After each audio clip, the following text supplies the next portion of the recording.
second presentation of this panel. We will hear from Lars, who will share insights on reproducibility from his work as the AA data editor, where he and his team, I believe, have reproduced over 1,000 papers so far. Correct me if I'm wrong, Lars. Written over 1,000 reports. Unfortunately, that's far less papers, since we've seen many papers more than once. And to answer Sean's question, I think the platform could be used based on what we've been doing, but you probably wouldn't want to because it is extraordinarily time intensive. The kind of tracing that for educational purposes is really useful that goes on here, of where are all the data sets coming from, how do they flow through the programs, etc., really is to some extent more useful to the author to do on their own. We would never have the time to do this at the scale that we're doing it here. I'm not saying that it can't be done, but it's probably not a good suggestion. It'd be very expensive. So let me start with that. That's a very nice lead into what I'll be talking a bit about. I really don't have enough time to talk about everything that I would care to talk about. I've been observing many of the presentations that have been going on here, and I'm impressed by a lot of this. The reason that Fernando went first when we coordinated this is that the educational component, I think, is one of the key pieces that needs to go on here. There's a huge discrepancy between all the fascinating things that can be taught and what we see on the other end coming into journals as what is out there, right? And I tend to call this the dinosaur problem. We just don't have enough knowledge out there right now embedded within the procedures that people use in order to create papers that are reliably reproducible. So I'm not going to regurgitate the many statistics and the various numbers that are floating out there about what is reproducible and what is not. Economics isn't that bad in general. Otherwise, I probably would not have undertaken this job even 3 years ago. But almost no paper that we see is error-free when we get it. And to some extent, knowing that they're going to be subject to the at least even minimal scrutiny that we do makes it a bit surprising. So to some extent, we kind of need to start afresh. And the solution thus must go through education in the long term. This needs to become part of what we do train. And there's a variety of platforms out there. We've seen a few just in this workshop, the replication wiki, Acre, the curricular materials that we've seen both presented in Fort and mentioned in Tier and Carpentries and all those kinds of things. It's not for lack of availability of curricular materials or doing so. Now, there's a huge diversity of these. They don't all teach the same thing. They don't teach it the same way. They don't end up with the same thing. They don't call it the same thing, whether it's replication or reproducibility. And so there's an uncertain outcome with an uncertain timeline on how long it takes to get there. I don't think we want to wait until we get to that point. The other point I want to point out is that, and Fernando mentioned it as well, that this is, in principle, we often talk about this as graduate education. The work that I do, and over the past year and a half where we have been actively doing reproducibility checks for all of the articles going through the American Economic Association stable of journals, I have a graduate assistant who helps me. And then I've trained 40 undergraduates, and on average, there are about 20 who have some level of activity doing this. I don't do this with graduate students. I do this with undergraduates. And they succeed mostly, but they're also perfectly capable of recognizing what the simple errors are that they encounter over and over again. If an undergraduate, a junior, can detect that, why is it even showing up? And so let me start a rant, if we want to do. Some of the problems that we encounter, and there are many possible sources for what we're seeing, is that economists, at least, don't use many of the modern methods. Every time you go to some reproducibility training, you hear about, oh, we can do this in R, we can do this in Python, use Jupyter, all these fancy things. There are more SAS programs in the packages that we've seen. This is just a raw dump of everything that we've seen so far, so there's no timeline on this. There are more SAS programs than Julia. in economics papers. And of course, there are far more Stata and MATLAB than anything else.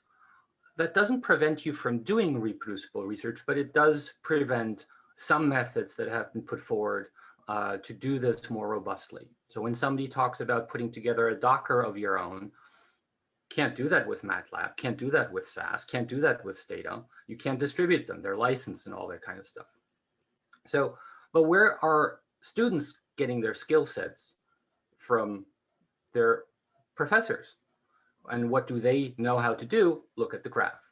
So that's one part of it, right? Going a bit further, and I don't have hard statistics for this because we don't keep hard statistics for this for all the papers that we see, the use of GitHub is extremely rare. The release of citable software or even software packages, virtually non-existent. Even the use of data repositories, if you think here less of computational reproducibility, but more in the terms of data curation and data accessibility, the use of data repositories prior to submitting it to us is very rare. If they do, and we do see this occasionally, one of my quote unquote innovations at the A was to say, and if you have it somewhere in a data repository, leave it there. I want you to do this as early as possible. I don't want a copy of the data if it is in a trusted repository, but we don't see a lot of that. And those that we do see are places like, say, the World Bank Microdata Catalog that in the world of trusted repositories doesn't even count as a trusted repository, although in this particular case, I do trust that the World Bank Microdata Catalog has a preservation policy and ticks all the boxes of what a trusted repository is. But if I start talking trusted repositories to economists, eyes glaze over because who knows what that is, right? In more practical terms, the use of configuration files for software that actually allows for them or encourages them, Stata is not one of those, but R, Python, Julia, they have very robust mechanisms to improve reproducibility. It's not perfect, but it improves reproducibility. Economists use none of them. And we have a standard set of languages that we just shoot right back to the authors and say, you're using R, you got to give us one of these. You're using Python, you got to give us one of these. And we get them back, but kind of, right? And Docker or capsules or virtual machines, nilch, nothing at all. So that doesn't help when it comes to reproducibility, that we're not even seeing a glimmer of this happening at the forefront of one of the top 5 journals that was mentioned earlier, right? Lack of precision is another cause, right? I can go on about lack of precision of where the data comes from. And I might actually have a slide on that too, but computational time is also very rarely mentioned as something. It is mentioned if it took 3 weeks to run, maybe, right? But most of the time, programs run quickly, that's fine. The trouble is when you don't know that the program is not supposed to run quickly and it's not mentioned, that becomes a reproducibility issue. Right? We have had numerous cases where, as it turns out, yes, it was run on a supercomputer, and yes, it took 3 months to run, and that would have been useful to know before we started doing this. Right? Reasons for long computational time are bootstraps, large data, lack of simple parallelization, things that could be identified relatively quickly, that they don't necessarily lead to long computing times. Just because you're running 1,000 bootstrap doesn't mean it runs for 5 months, but it could be the case that that's the issue. And good packages that we have seen actually then say, yes, this is going to take a long time to run to do the full bootstrap that goes into the paper. But if you just want to assess the feasibility of the code, set this number to 100 instead of 5,000, and then it'll finish in 2 hours. Right? That is extremely useful information to have for any reproducibility check, because you can start off with, let's start with a low number, and then if we have the time, we can run the full thing and get the full computational reproducibility of the results. Right? Replication packages are very complex, and I'm leading into this because it affects how we think about solutions, right? Overall, the packages that we have, they vary from 2 megabytes, which is the median size, to 30 gigabytes. And that is mostly because getting anything more than that into the process is actually a weeks-long process. We've heard about Landsat data, and there are satellite pictures that go into economics papers as well that are not in trusted repositories, that have been scraped from various sites. And we're collecting them because they're part of the reproducibility. That takes a while to sort of do, right?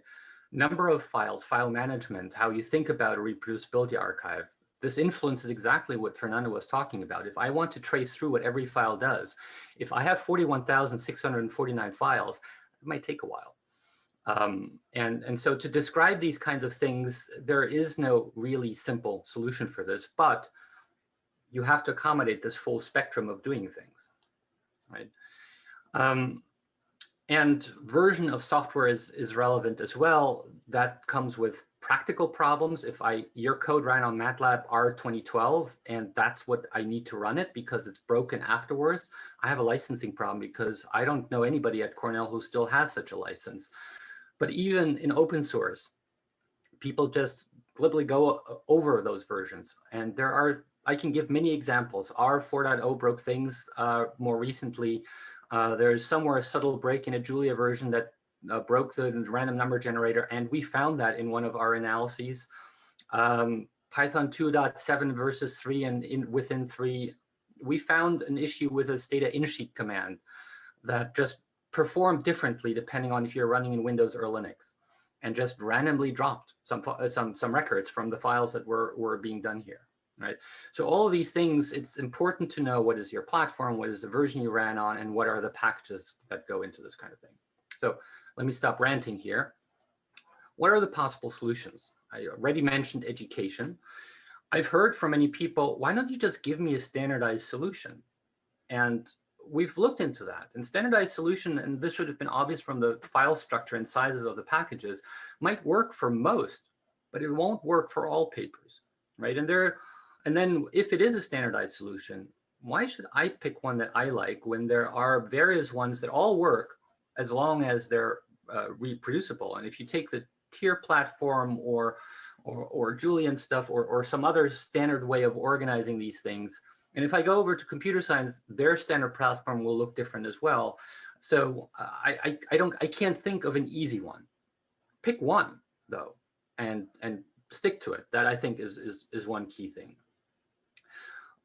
More robust computing, some additional software engineering skills might be useful. I pity the poor PhD student who had to go through his 37 robustness checks when recompiling the code every time instead of using a configuration file, which really is the first thing you learn when you sort of do software stuff. And what I'm going to emphasize is that all of these things are fine. You need to tell me which of the many standards that are out there you are using. You need to tell me those things about the software version, etc. And in our way of doing things, that's called a README. And so the place where we are going to start thinking about standardizing communication of these methods is the README. That README could be a reproducible document. It can be a dynamic document. I don't really care about that. That's nice for you. What I care is the content of it. And the key elements there are data provenance, the computational requirements, the list of data and programs I need to know about, and those could be globs or descriptive, and some sort of expected outcomes.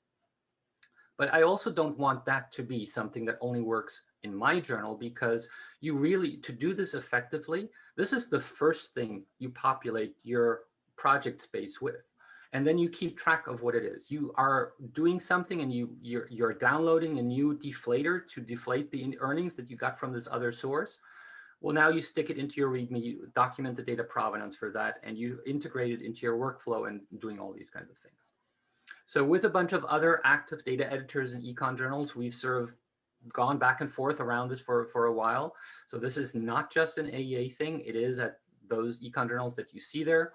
There's a simple website that goes along with it. We've put it out on Zenodo as something where you can find it. And it's probably not the last word. We've tried to cover most of the situations that we encounter in economics, whether you're running your own survey, you're running an RCT, you're running a lab experiment, and all these kinds of things. But this is a starting point. At least at the AEA and at these other journals, we're going to start requiring that authors provide us with at least the equivalent information. I don't care if you use our template Word, LaTeX, Markdown documents that we provide you with, as long as the information that we are looking for is there. And if it's not there, we'll send it back to you and you can create that and then send it again.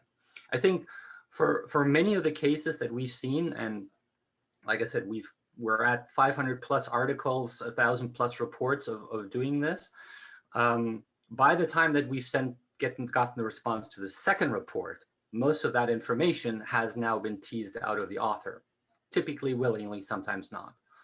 It really would be much, much better, much, much faster for the authors if we got it in the first round. And so this README encapsulates all that information that we had there. I want feedback from as many people as possible. The group of us want that. You can send us an email to any one of the editors. There's a GitHub repository behind this. If you have a solution for it, do a pull request. If you think it's an open problem, open up an issue. We've already had a few that we're in the next version going to integrate. So feedback is desired. And I'll stop there. Thanks again for the opportunity to talk about computational reproducibility.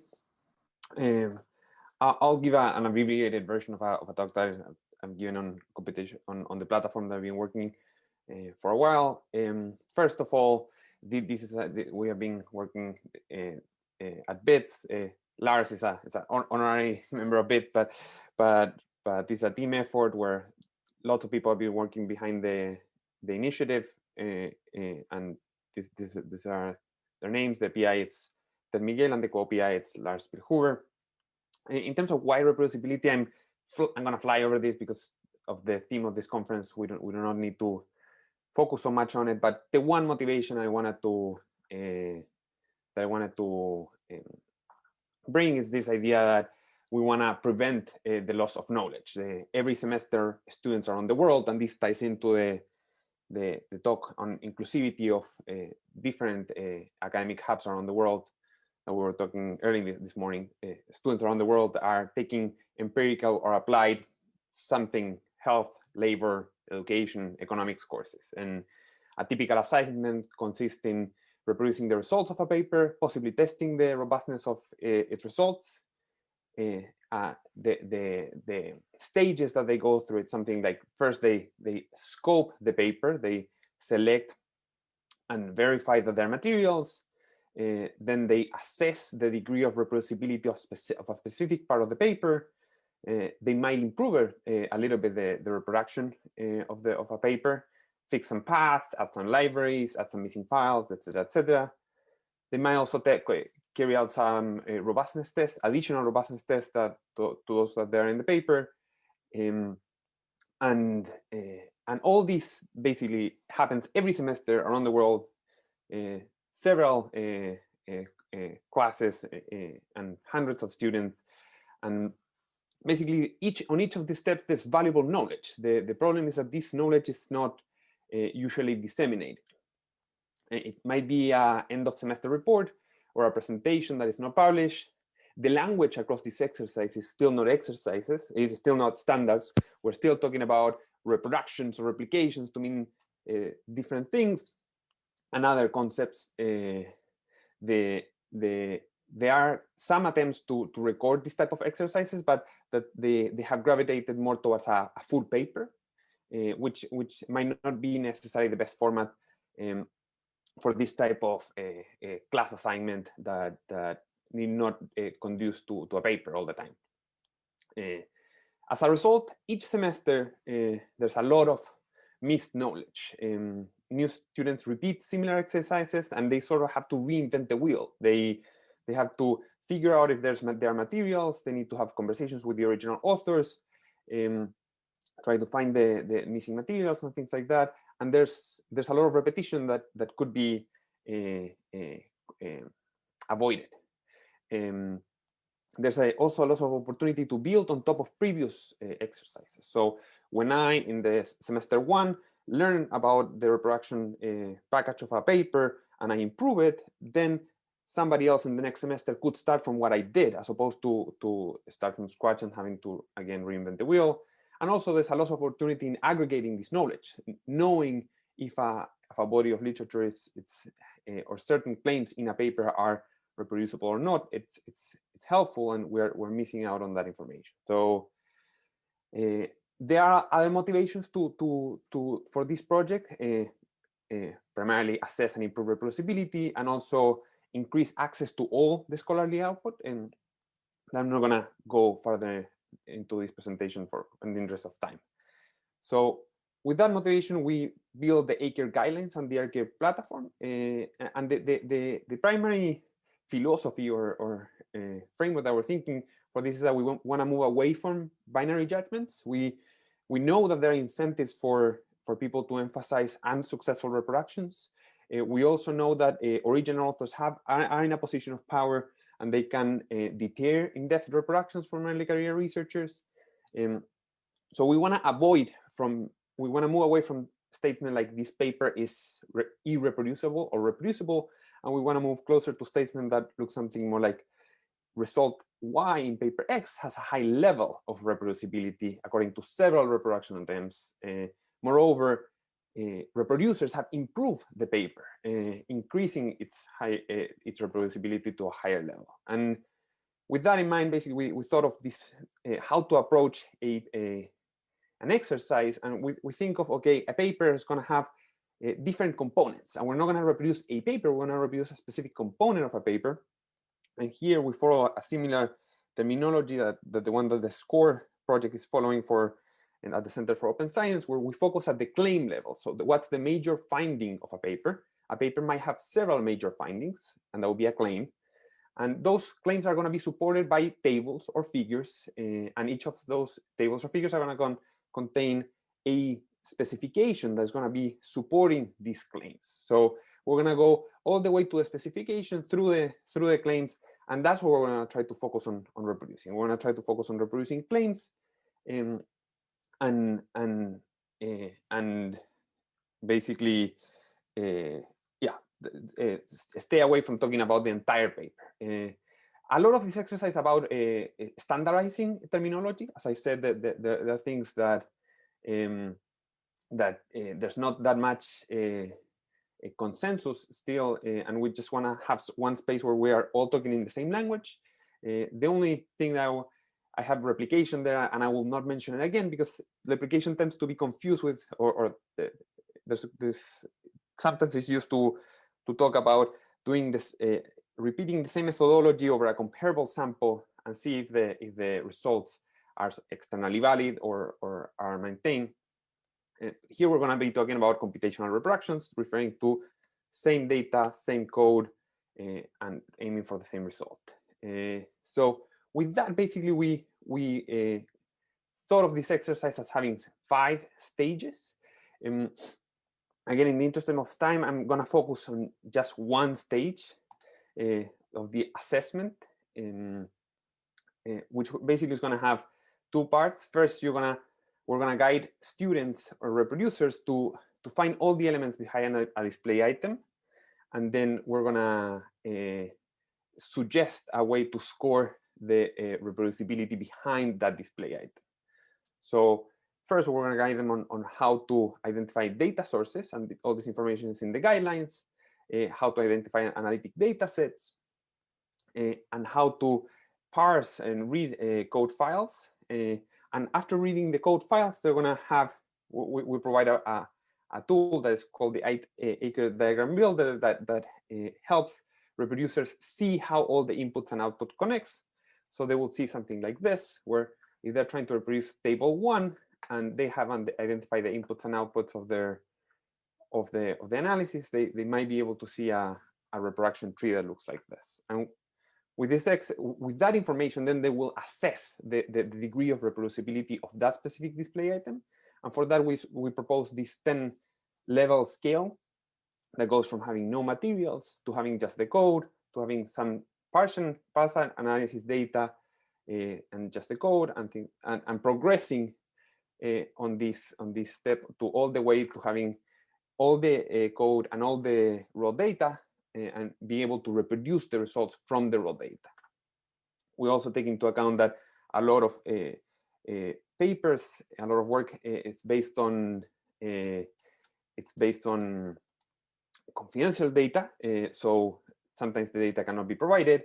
So we modify some of the levels here to, if data cannot be provided, we ask for specific instructions on how to access the data. So, and the degree of partial or complete here will vary of how detailed these explanations are, what's the cost of accessing the data, who should I need to be talking with, and yeah, can I actually get to the same data that somebody else used before, things like that. And when it comes to achieve computational reproducibility from analytic data or computational reproducibility from raw data, the focus will be more on providing proof that a third party was able to do this. There are companies that are doing this, or there could be a lower requirement of showing that a colleague that was not involved in the original study was able to do this exercise.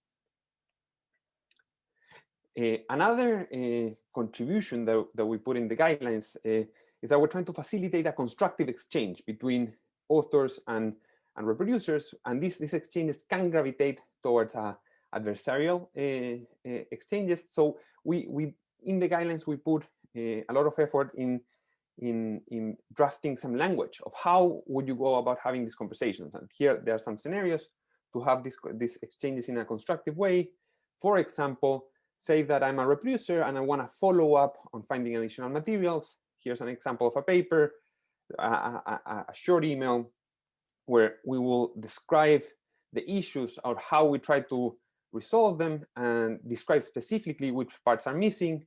And by specifically describing the issue, we can, here's an example where we basically will say, okay, here's my reproduction tree for your paper, for your display item in your paper. And these are the files that are missing.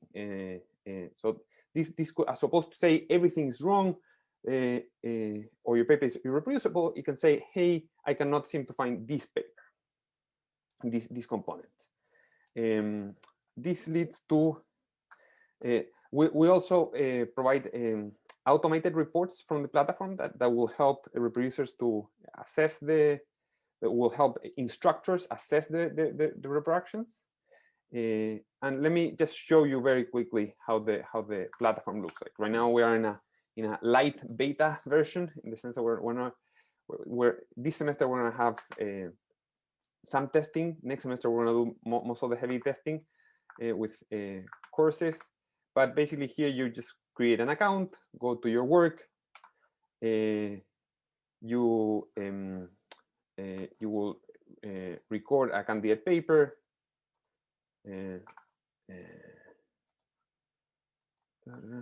So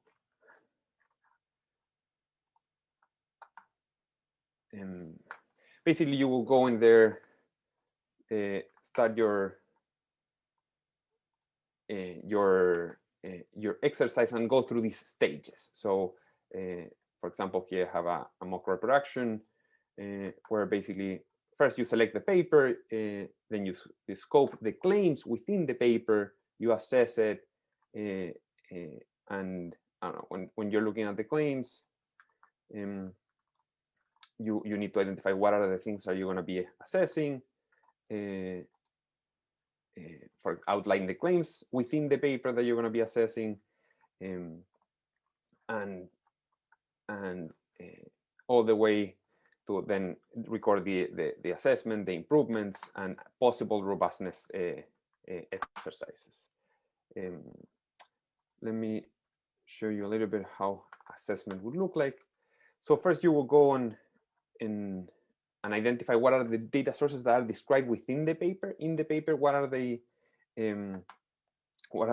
what's the narrative description of the data? Then look at in the reproduction materials, are there any data files that match those data sources, and describe them here.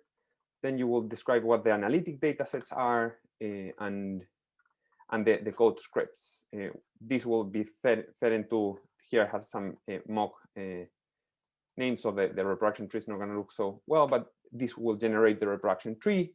And then in the next step, you will select a display item to assess, and we'll go through verifying the availability of materials, whether or not it computes, if you can go from materials to obtain something, and whether or not that result looks like what you have in the paper, and finalize by this subjective assessment with a 10-level scale. And you'll go this for each display item. Also, we will ask you to identify any possible paper level reproduction practices, like a clear README file, standard file organizations, and things like that. And also we wanna facilitate improvements, right? So we wanna record this information when a reproducer improves the work of our reproduction materials, and we wanna, here we are basically saying, for a given display item, did you make any improvements? If you did them, what types of improvements, and things like this. Also, as when reproducers do this work, they identify possible improvements. So I'm working on a semester in empirical labor economics, and I work on a certain paper, and I realize this paper could, this reproduction package could have been improved in a specific direction, but I don't have the time. I'm wrapping up the semester, so I'm going to leave a message somewhere in here describing future improvements that I will suggest future reproducers to tackle on. So that's a very high-level description of the platform. Here are the guidelines that I described that support all this, that have the documentation for all this. These guidelines are open source, so everybody can suggest modifications to the definitions and concepts that we have outlined here.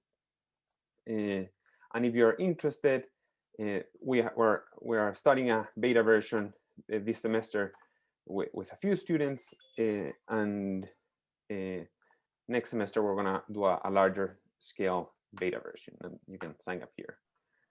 This is being supported by Arnold Ventures, and these are acknowledgements to all the people who has been working already on helping us test this platform and concepts. Thank you.